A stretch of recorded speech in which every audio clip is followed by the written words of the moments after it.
Var. Şurası. Yusuf sen gel böyle. Bak o da var. 13 yaşlı değil mi? 13 yaş ama biraz var. Ben ona bakıyorum.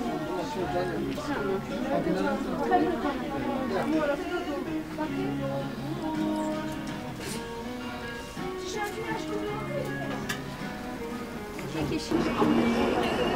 Kopsun keser. Bir kere var. Kod zaten sanırım o kadar yok.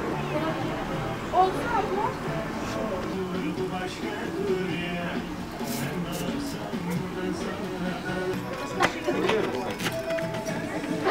Hayır, çok küçük.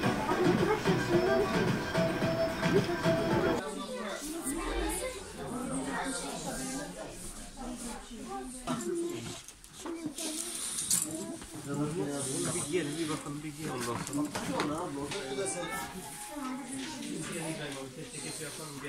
Başka var mı?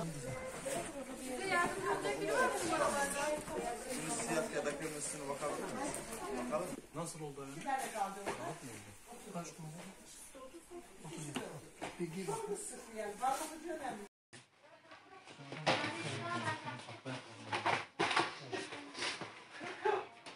Tamam mı?